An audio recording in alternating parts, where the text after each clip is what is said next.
bienvenue dans la pause fitness. Alors, ce podcast est réservé à ceux qui veulent améliorer leur nutrition, leur entraînement et aussi peut-être leur style de vie. Donc pour tous ceux qui me suivent depuis quelques temps déjà, vous pouvez me laisser une petite évaluation sur la plateforme de podcast de votre choix. C'est ce qui m'aide le plus. Allez, on démarre l'épisode.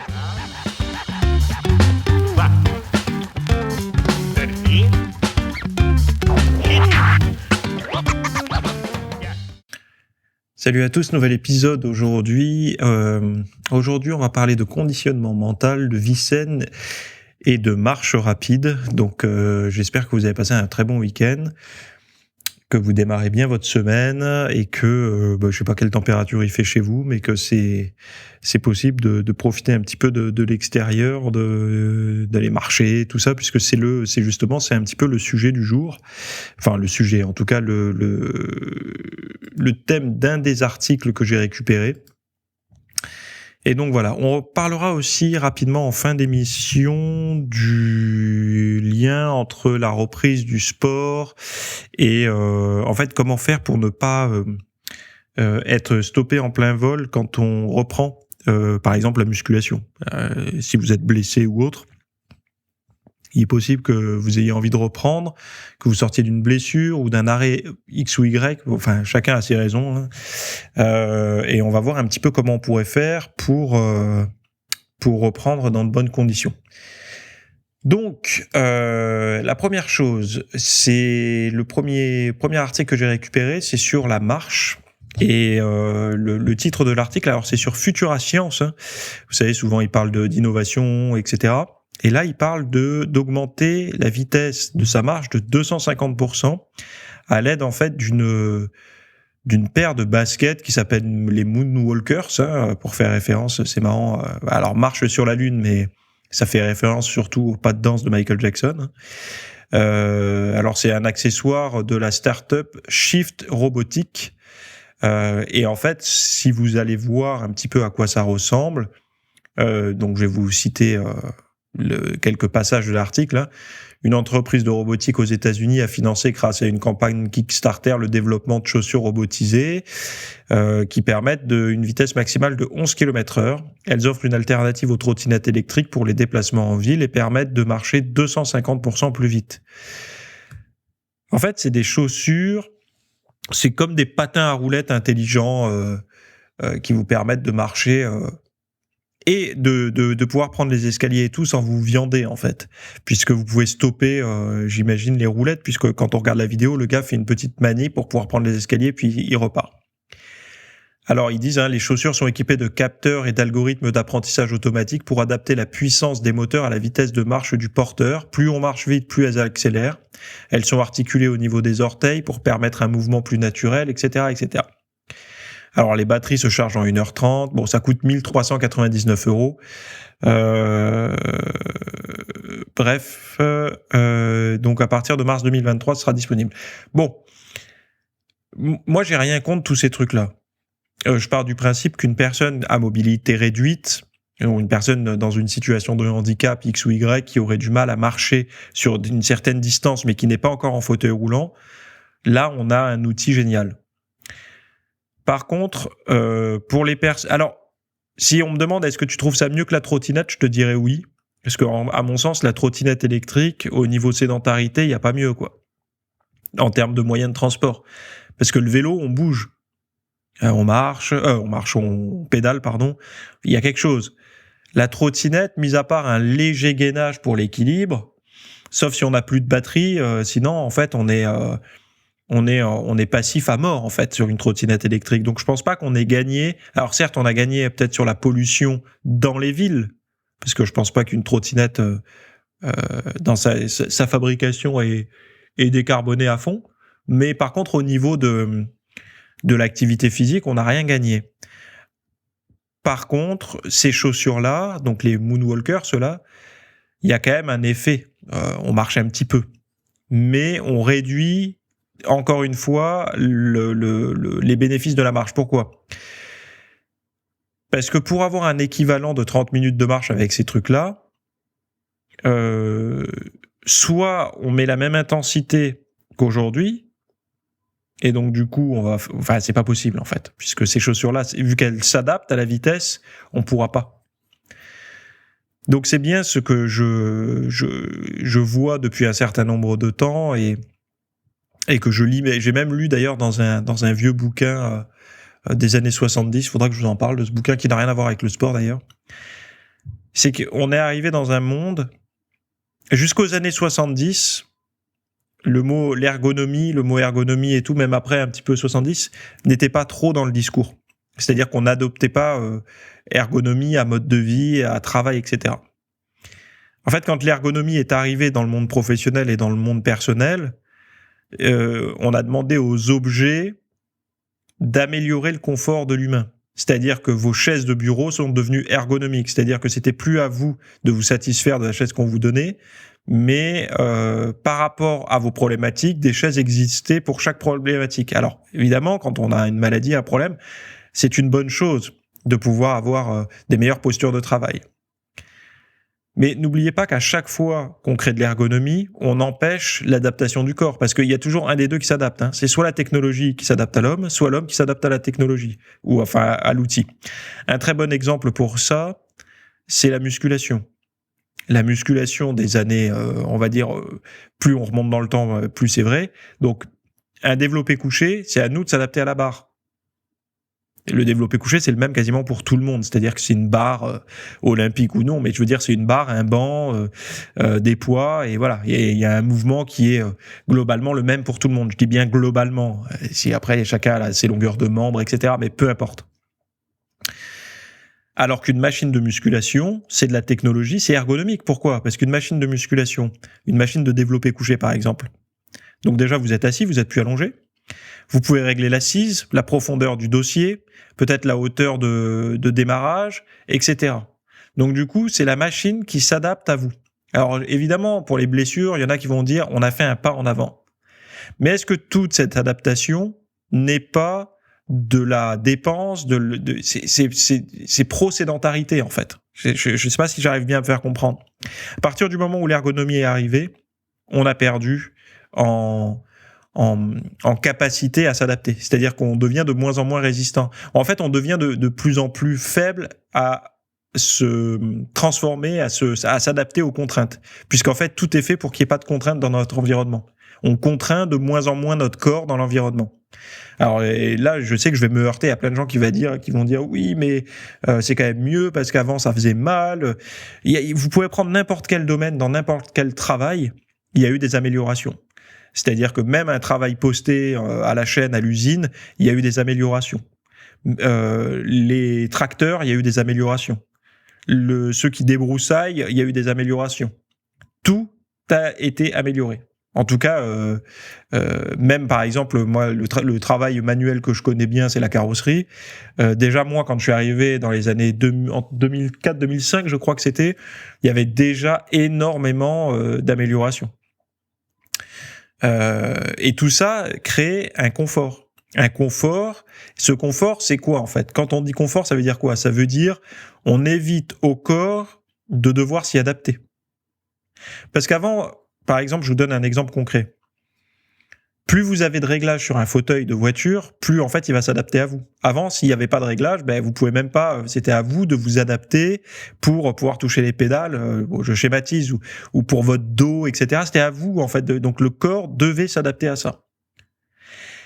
Et là, j'en reviens à l'article sur les chaussures, mais c'est un peu la même chose. C'est-à-dire que au lieu de s'adapter pour qu'on marche plus vite, pour aller au travail, etc., donc c'est-à-dire de créer un corps capable de se rendre à son boulot à pied, par exemple, avec une certaine vitesse, ou un certain confort, parce qu'il y en a qui ne le font pas par inconfort, ils sont trop fatigués, en fait, en arrivant au travail s'ils vont en marchant, il existe des chaussures maintenant, parce que 11 km/h, je peux vous garantir que vous n'arrivez pas beaucoup plus vite que si vous y allez à pied non plus.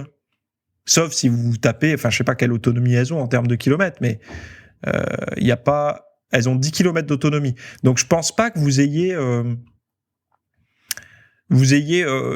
gagnez énormément en fait.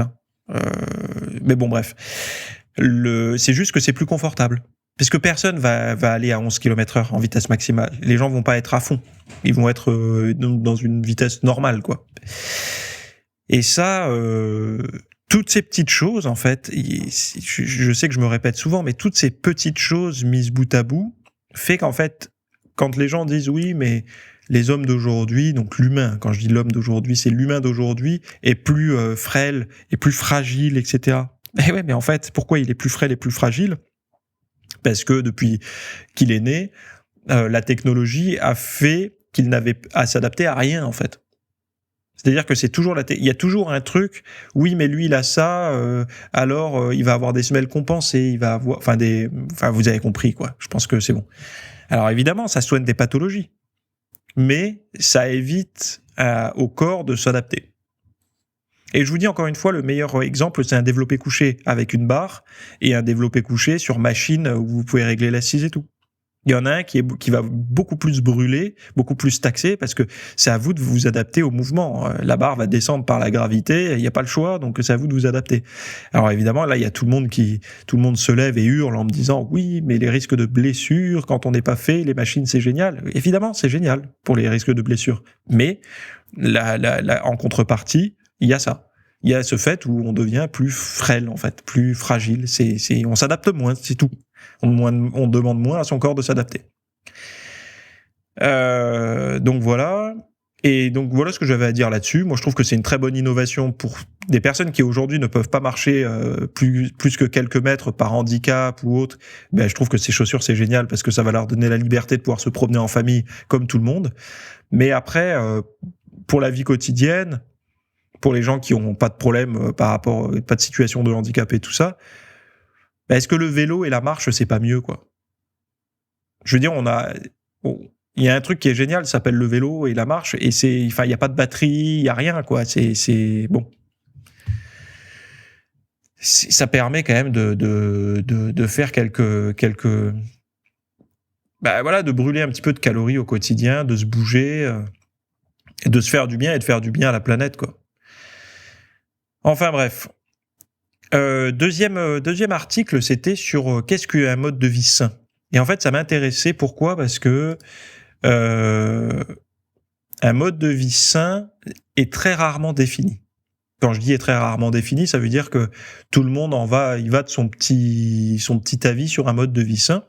Et donc là, c'est un article basé sur la pandémie qu'on a traversée. Et donc du coup, moi, c'est pas le fait de la pandémie qui m'intéresse, je m'en fous. C'est juste que cet article s'est intéressé, donc c'est l'adoption d'un mode de vie sain peut réduire le risque de Covid long, en fait, hein, ils disent dans l'article. Donc c'est l'école de santé publique Harvard qui a fait cet article, on va dire. Donc le résumé, c'est selon une nouvelle étude, les femmes qui suivaient la plupart des aspects d'un mode de vie sain, notamment un poids corporel sain, donc il y a un poids corporel sain, on va voir qu'est-ce que c'est, le fait de ne pas fumer, de faire régulièrement de l'exercice, de dormir suffisamment, d'avoir une alimentation de qualité et de consommer modérément de l'alcool, elles avaient environ 2 fois moins de chances de souffrir d'un Covid long que les femmes ne présentant aucun facteur de mode de vie sain. Alors j'étais allé voir, donc voilà. Donc pendant cette période de Covid-19 là, excusez-moi, je bois une gorgée. Ils ont évalué 1900 participants qui avaient contracté le Covid et parmi elles, 44% ont développé un Covid long. Donc c'est beaucoup, 44%, hein, c'est presque la moitié, quoi. Par rapport aux femmes ne présentant aucun facteur de mode de vie sain, celles qui en présentaient 5 ou 6 présentaient un risque de Covid long inférieur de 49%. Parmi les 6 facteurs liés au mode de vie, le maintien d'un poids corporel sain et un sommeil adéquat, 7 à 9 heures par jour, étaient les facteurs les plus fortement associés à un risque plus faible de Covid long. Les résultats ont également montré que même parmi les femmes qui ont développé un long Covid, celles qui avaient un mode de vie plus sain avant l'infection avaient 30% de risque en moins d'avoir des symptômes qui interféraient avec leur vie quotidienne. Les auteurs ont noté qu'une explication possible des associations qu'ils ont observées est que, sur la base des recherches antérieures, un mode de vie malsain est associé à un risque accru d'inflammation chronique et de dysrégulation immunitaire qui ont été liés à un risque accru de longueur de Covid, en fait.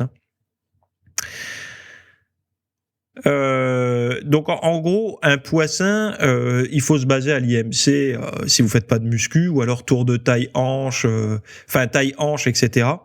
Non, taille poids. Qu'est-ce que c'était déjà ? La taille par rapport au tour de hanche, je crois qu'il y avait ça. Le tour de... en fait, plus vous avez de mesures bonnes, mieux c'est. C'est-à-dire le tour de taille pour les hommes, l'IMC pour ceux qui font pas de muscu. Enfin bon, vous cumulez tout ça, vous arrivez à peu près à avoir votre poids de forme. Mais globalement, je dis bien globalement,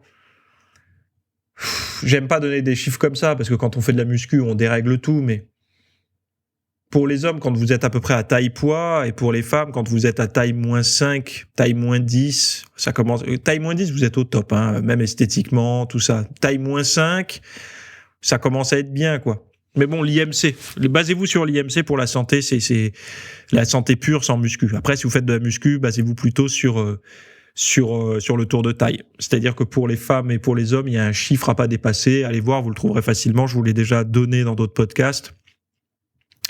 Mais voilà. Donc le poids de corps, pourquoi je parle de ça ? Pourquoi c'est intéressant ? Parce que rappelez-vous du body positive et tout ça, et tout le courant qu'il y a eu derrière ça. C'est-à-dire que d'une acceptation psychologique, on a dérivé sur tu peux être en surpoids et en bonne santé. Non.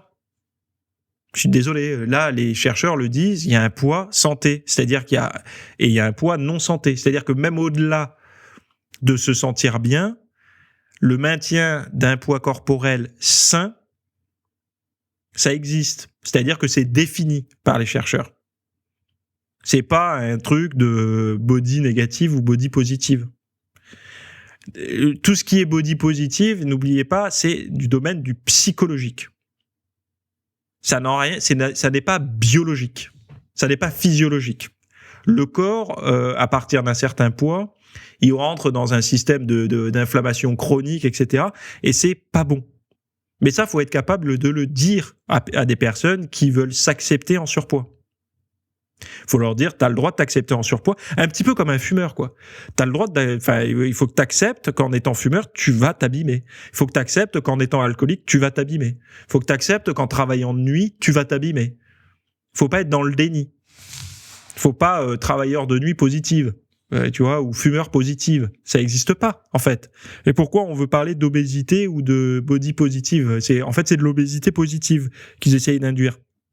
Faut juste dire l'acceptation. Donc tu peux t'accepter en tant que fumeur, travailleur de nuit, alcoolique, tout ce que tu veux. Te dire t'as pas le droit de me jeter de la crotte de chien au visage parce que je suis fumeur, parce que je suis buveur ou parce que je travaille de nuit. D'accord. Donc on s'accepte tous comme on est, mais faut pas dire t'es en santé. C'est pas possible. En fait, après c'est le rôle des médecins hein, d'alerter. Les médecins souvent on leur reproche d'être un peu sévères sur les diagnostics et quand ils l'annoncent d'être un peu détachés, de manquer d'empathie. Mais parfois faut qu'ils en aient un petit peu, être capable de dire aux gens en surpoids le surpoids. Comment vous le vivez psychologiquement, bien, pas bien. Donc là, si la personne dit pas bien, ça peut être le moment de leur dire, allez voir, suivre une thérapie pour vous accepter. Peut-être qu'il y a quelque chose à faire. Mais surtout, le médecin devrait, j'imagine, dire, bon, le surpoids, ça a été démontré aujourd'hui que ça conduisait plus facilement à tel type de maladie. C'est mon rôle de médecin de vous prévenir de ça. C'est point, en fait. Et c'est pas de dire vous êtes feignant parce que ça là oui on tombe dans la grossophobie là par contre c'est parce que vous êtes feignant parce que vous avez aucune volonté là c'est pas bien mais d'avertir les gens en fait de dire voilà donc ça montre d'une manière détournée qu'il y a un poids santé en fait et c'est ça qui est intéressant parce que vous le verrez jamais en fait sur un article sur la grossophobie ou sur le body positive. Vous le voyez en fait de manière détournée dans d'autres articles. Donc je répète les articles, pour eux le mode de vie sain, en gros, hein, c'est pas de tabac, pas d'alcool, enfin pas d'abus d'alcool. C'est pas d'alcool, c'est faiblement de l'alcool, pas du tout de tabac. Par contre, c'est pas faiblement de tabac, c'est pas de tabac, alcool faible, sommeil de qualité, nourriture, on va dire de qualité aussi, hein, et un poids corporel sain. Une alimentation de qualité et de consommer modérément de l'alcool. Voilà. Donc voilà, vous connaissez à peu près le mode de vie sain. Ce qui est intéressant, c'est qu'il ne précise pas... Ah si, faire régulièrement de l'exercice. Voilà. Donc vous avez les différents facteurs pour avoir un... Bon, vous les connaissiez, sauf qu'aujourd'hui, ils sont validés. Et j'ai envie de dire. C'est pas... là, c'est pas du... c'est du point de vue de chacun, ou ça dépend... Il n'y a pas de ça dépend. Voilà, c'est des données. Je pense que c'est important de temps en temps en fait d'avoir des données, de remettre un petit peu l'église au centre du village, parce que on a toujours, il y a eu un grand courant de mode où plus il y a eu de régimes, vous savez, paléo, tout ce qui était régime en fait où on essayait d'éviter les aliments transformés et tout. Il y a eu tout un courant de mode en fait qui s'est développé en parallèle, qui était on s'en fout, on mange ce qu'on veut à partir du moment où ça rentre dans les macros en fait. Mais il y en a qui faisaient ça de manière intelligente. C'est-à-dire qu'ils se disaient, bon, bah, si j'ajoute dans mon quotidien un petit truc dont j'ai du mal à me passer, pourquoi pas? Mais si ça représente 0,3% de l'apport calorique de la journée, ok, et que le reste c'est sain, c'est des végétaux, il n'y a pas de problème. Mais sauf qu'il y en a qui sont tombés dans la dérive où peu importe ce que vous mangez, de toute façon, il y a que seules les calories comptent, donc vous pouvez vous composer votre diète uniquement de fast-food et tout ça. Et là, pour moi, c'est dérive. C'est dérive parce qu'en fait, on est dans l'immédiateté, mais pas dans le long terme. Et en fait, il faut juste dire à ces gens, tu sais, tu es composé de ce que tu manges. C'est-à-dire que ta peau, tes ongles, tes cheveux, tes yeux, ton cerveau, tes organes, ton haleine, tout est composé par l'alimentation et par l'eau que tu as, en fait, que tu mets dans ton corps. Donc, si tu manges des choses de mauvaise qualité, tu vas être de mauvaise qualité. À un moment donné, tu peux pas fabriquer. On n'est pas des alchimistes en fait. On fabrique pas de l'or avec du plomb, quoi. C'est non. Et enfin voilà. Et je pense que les choses sont assez faciles à comprendre comme ça. Notamment le cerveau contient beaucoup de graisse. Donc si les graisses que vous consommez, c'est des graisses trans ou saturées, peu importe, de mauvaise qualité, provenant des fast-food et tout ça, il faut pas s'étonner après d'avoir des organes qui fonctionnent mal en fait. Enfin, faut pas s'étonner. Malheureusement, des fois, ça arrive même à ceux qui mangent sainement, mais on va dire qu'on met quand même plus de chances de son côté en ayant des aliments de bonne qualité. Donc, c'est important de le dire. Et je sais qu'il y a eu beaucoup notamment ceux qui ont des gros niveaux d'activité physique, qui donnent un mauvais exemple en fait à ceux de la vie de tous les jours qui ont juste une petite activité physique en plus de leur travail, et en fait des gens qui brûlent, je sais pas moi, 4000 calories par jour parce qu'ils ont, ou même 5000 parce qu'ils font beaucoup de sport. En fait, leur travail c'est le sport, leur vie c'est le sport, etc. Ils sont tout le temps en mouvement et tout. Ces gens-là peuvent manger plus souvent. Enfin, en tout cas, ils ont besoin de plus de calories. Donc, très souvent, par confort, ils se tournent vers des aliments malsains régulièrement. Et ils donnent une mauvaise image, en fait. Parce qu'ils vont consommer des boissons hyperglucidiques régulièrement. Mais c'est normal, parce qu'en fait, ils sont tout le temps en train de taper, de vider leurs réserves de glycogène, etc. Mais on parle pas de celui qui fait de la muscu 1 heure par jour et qui va marcher 30 minutes par jour. On n'en est pas là. On parle de gens qui...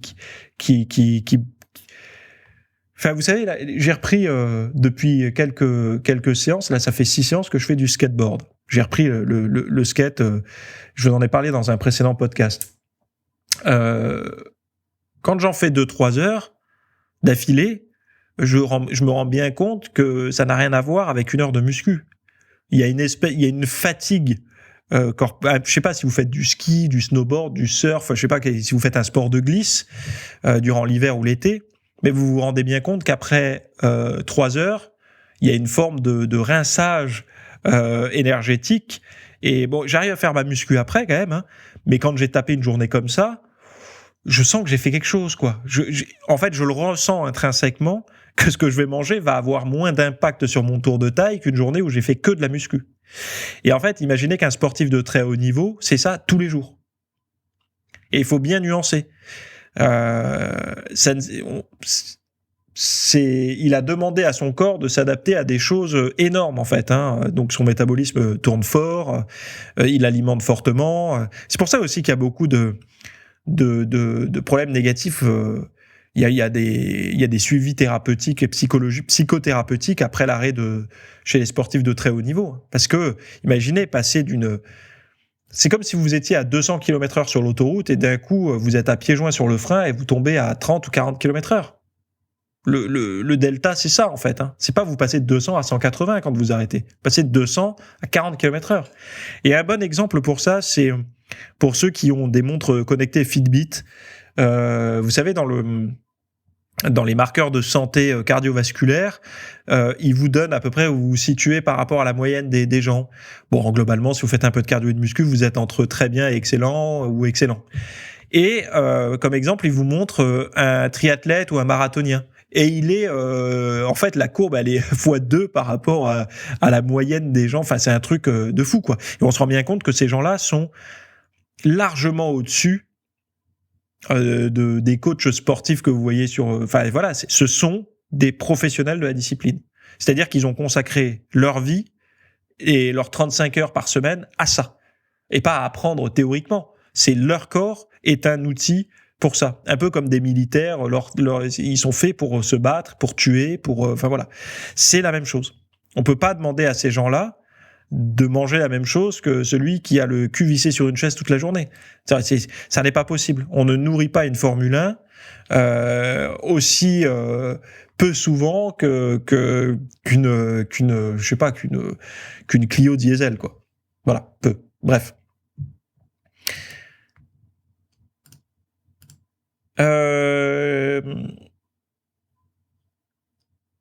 Quels sont les signes précurseurs d'une mauvaise santé mentale chez les athlètes ?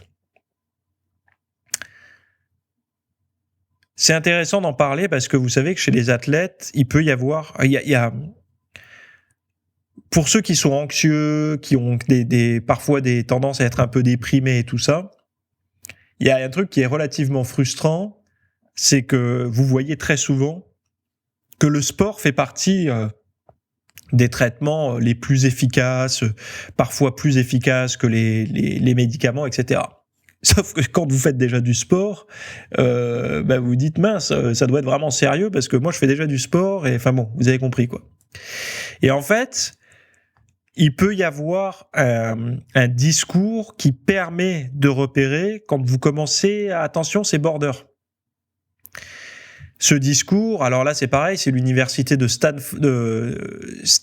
Staffordshire qui en parle, et il dit, selon une étude récente, le langage de dénigrement est un indicateur clé de la mauvaise santé mentale des athlètes. Donc ils ont étudié plus de 400 athlètes différents, etc.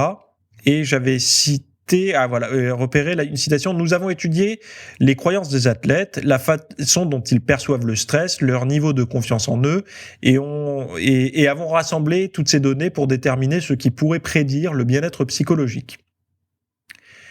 Et en fait, ce qu'ils ont découvert, c'est que, par exemple, une personne peut croire qu'elle doit obtenir ce qu'elle veut ou parce qu'elle a échoué, elle est un échec total. Donc en fait, en se disant des trucs du style, j'avais repéré la phrase « je suis un raté si j'échoue », des choses comme ça. Et là, la problématique, c'est que si en fait, on se met une telle pression de dire « si j'arrive pas, c'est que je suis nul », etc., il va y avoir des problématiques derrière. C'est-à-dire que si vous ratez, de dire en gros, si j'y arrive pas, je suis une merde ou des trucs comme ça. C'est pas bien en fait, parce que vous êtes en train de programmer une future dépression, un futur mal-être mental. Et eux, ils disent, par exemple, plutôt que de croire « je suis un raté si j'échoue », on peut y opposer « l'échec n'est pas l'idéal, mais cela ne signifie pas que je suis un raté ». En fait, il faut jamais vous mettre dans le « je dois »,« il faut », etc.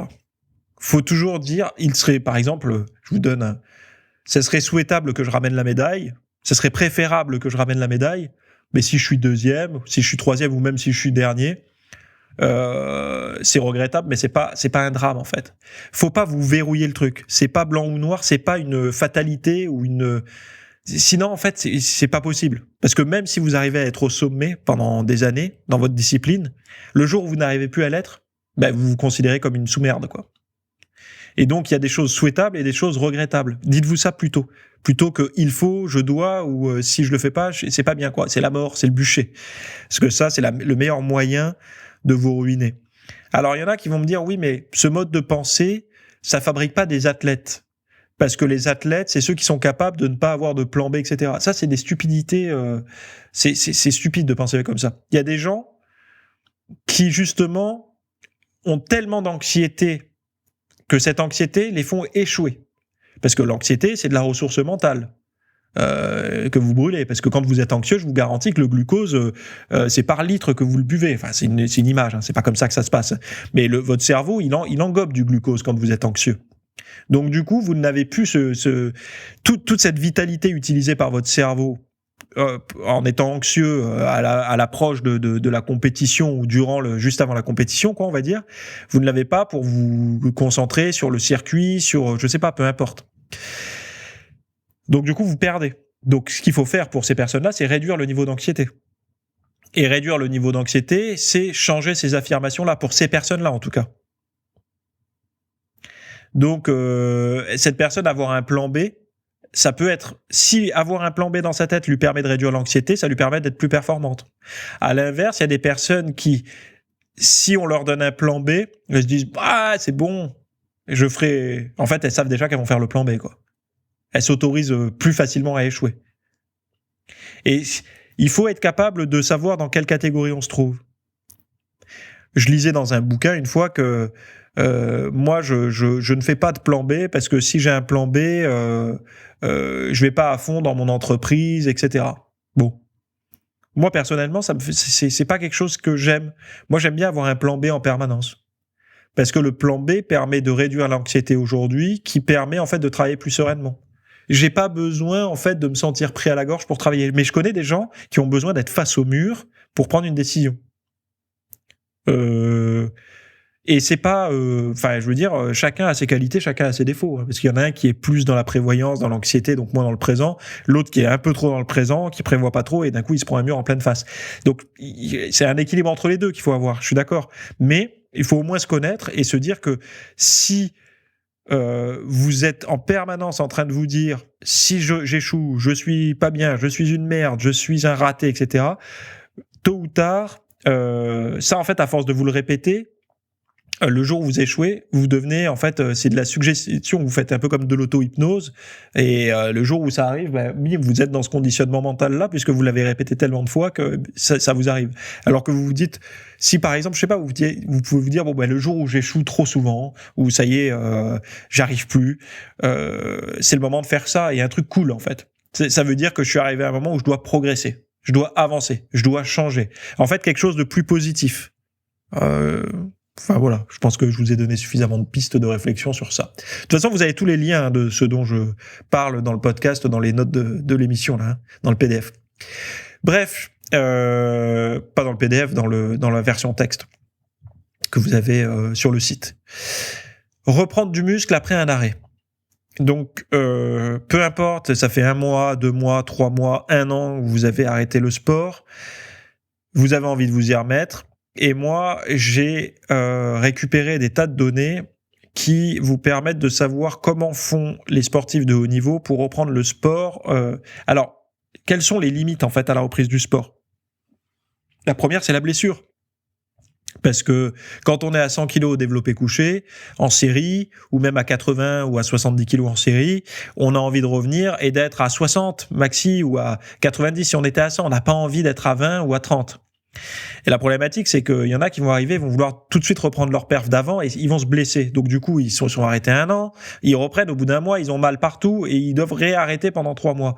Et en fait, ça va les user, ils vont jamais reprendre correctement. Donc comment font les sportifs de haut niveau pour récupérer extrêmement vite un niveau très élevé dans un court laps de temps ? Et en fait, ça, c'est ça que je veux vous proposer. c'est pas moi qui le ponds comme ça, hein. Je me base sur les chercheurs en médecine du sport. Quels sont les protocoles qu'ils utilisent pour remettre très rapidement en selle un athlète, quoi, un sportif. Et je parle sans produit interdit, hein, parce que c'est pas le but de parler de ça, parce que, enfin, c'est illégal, et deux, ça vous intéressera pas, en fait, vous en foutez. Le but, c'est avec l'alimentation, la récupération, les modes d'entraînement, enfin, toutes ces choses-là. Donc, on apprend comment reprendre la musculation après 2 mois d'arrêt, comment éviter de fatiguer trop vite, parce que oui, quand on s'est déconditionné, la fatigue, elle arrive plus vite. Pourquoi vous n'arrivez pas à reprendre le sport maintenant? Comment réduire la fatigue pour réduire le manque d'énergie et tout ça. Donc le sommeil, comment l'améliorer quand on a un travail sédentaire? Faut-il faire des siestes? La vie intime et le sommeil. Que prendre avant la musculation au niveau alimentaire? Un légume qui vous aidera réellement à mieux récupérer et lutter contre la fatigue. Quels glucides manger au petit déjeuner? Vous avez les notes en PDF, vous avez le cours en vidéo. Si ça vous intéresse, le lien est dans les notes de cet épisode. Et voilà, j'ai tout dit pour aujourd'hui. Donc j'espère que vous en aurez appris. Si vous en avez appris, likez. Allez voir un petit peu dans les notes que vous avez reçues par mail ou sous le podcast là avec le lien que vous avez. S'il y a des sujets que vous avez envie d'approfondir, je vous mets tous les liens à chaque fois de tout ce dont je parle. Et sinon, on se retrouve pour un autre podcast si vous avez du retard ou dans la partie VIP si vous voulez soutenir mon travail et par la même occasion vous former sur divers sujets, prise de masse, récupération, sèche, peu importe, vous en avez maintenant énormément de disponibles. Voilà, je m'arrête ici, bye bye. Merci d'avoir écouté cet épisode. Alors, avant de partir, j'avais juste quelque chose à vous partager. C'est vrai que vous avez peut-être des temps morts à meubler, que ce soit des temps de trajet dans les transports en commun, du cardio un petit peu long sur un tapis de course, ou alors tout simplement envie de remplacer les programmes que vous avez la soirée pour de l'apprentissage. Vous êtes peut-être adepte des émissions, des documentaires, des reportages, etc.